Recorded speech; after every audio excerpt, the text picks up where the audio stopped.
falling normally on the face AB of an equilateral glass prism. Equilateral का मतलब सबसे पहले मैंने देखा 60 डिग्री, अच्छा a glass prism having refractive index 2/3, इसका मतलब म्यू ऑफ जी क्या दिया है मुझे, mu of g that is equal to 3/2, data लिख लो 3/2, प्लेस्ड इन वाटर, कल मैंने बताया था पानी में रख देगा वो, भाई आगे केस प्लेस्ड इन वाटर, पानी में रख दिया, मोस्ट इंपॉर्टेंट लिख लो इसमें, पानी में रख दिया मोस्ट इंपॉर्टेंट, उसी को पानी में रख के कैसे निकालते हैं, ये आ गया हमारे पास म्यू जी, रिफ्रैक्टिव इंडेक्स पानी का कितना दिया है म्यू डब्ल्यू दैट इज इक्वल टू 4/3, और इसे याद कर लेना दो डेटा कि ग्लास का रिफ्रैक्टिव इंडेक्स 3/2 होता है, पानी का रिफ्रैक्टिव इंडेक्स 1.33 या 4/3, यदि 1.33 दिया है तो उसे कन्वर्ट करके 4/3 कर लीजिए, यदि 1.5 दिया है तो उसे 3/2 कर लीजिए, ठीक है, तो ये आ गया हमारे पास। Will this ray suffer total internal reflection on striking the face AC, means जब ये रे अंदर जाएगी तो क्या ये TIR शो करेगी या नहीं, यही तो पता करना है, तो बताइए TIR शो करने के लिए क्या निकालना पड़ेगा, एंगल ऑफ रिफ्रैक्शन R, यदि R की वैल्यू 90 से ज्यादा होगी तो, अदरवाइज नहीं, ठीक है, या तो आगे समझना, तो पहले वाला केस ही था। अब दिक्कत क्या है, पहले वाले केस में प्रिज्म कहां रखा था, एयर में, अब क्या कर दिया, पानी में, पानी में, तो पहले जो म्यू था वो किसके रेस्पेक्ट में था, ग्लास का रिफ्रैक्टिव इंडेक्स किसके रेस्पेक्ट में था, जो कि मुझे चाहिए था वो दे रखा था, अब किसके रेस्पेक्ट में है, पानी के, रे कहां से कहां मूव कर रही है, पानी से ग्लास में, नहीं है वैसे, ये पानी भर दिया, पानी, अरे भाई यार पानी नहीं, वाटर, वाटर, ठीक है, अब बताओ चारों तरफ पानी भरा हुआ, तो रे बेटा बाहर कहां से जा रही है, और फिर कहां से कहां आएगी, ग्लास से पानी में हवा में नहीं चली जाएगी, अरे इधर भी तो पानी है, तो इसका मतलब रे डायग्राम कैसे बनेगा, ये इंसिडेंट हो गई। अब या तो रे अंदर आ जाए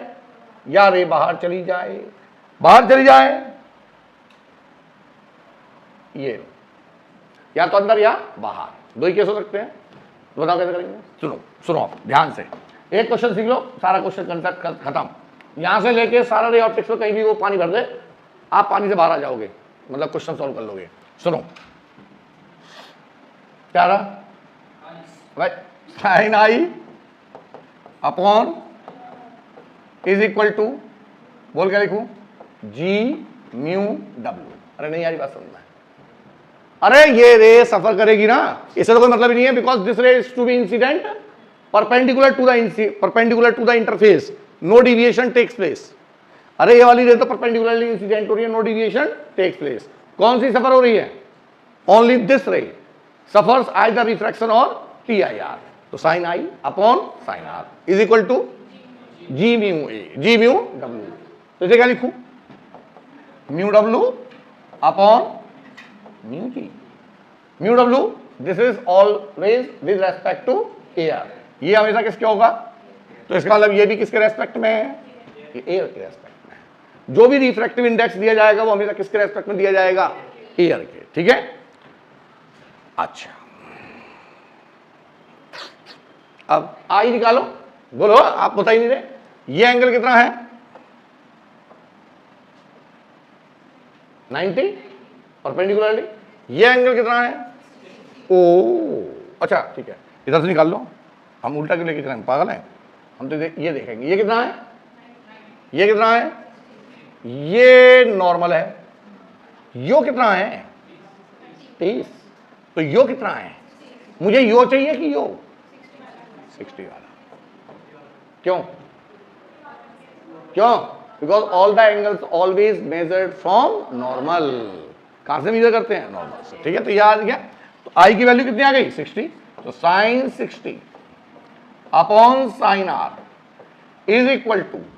ए म्यू डब्ल्यू 4/3 इंटू, बेटा पलट जाएगी वैल्यू, कितना आएगा 2/3 कर दूं मैं, 2/3 8/9, साइन आर की वैल्यू कितनी आ गई बच्चों, sine are is equal to A, समझ में आ गया पानी का रोल, पानी का रोल समझ में आ गया, कल बताया था मैंने, 8/9 इंटू नहीं सॉरी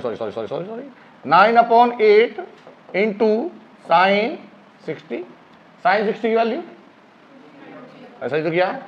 हाँ 9/8 की वैल्यू, अरे 9/8 को लिखो, 8 × 8 बच गया 1 पॉइंट, फिर 8 × 8 बच गया 2 पॉइंट, 2 16, 8 दूनी 16, ये आ गया इंटू साइन 60 की वैल्यू, √3/2 की वैल्यू 0.85, बताओ जरा कितनी आई? 1.1 इंटू 0.85 कितना होगा? नियर अबाउट 1 तो नहीं हो सकता, 1 से कम है ना, 1 से 0.9 है, 0.95 है, 1 से कम है। 1 होता तो TIR होता,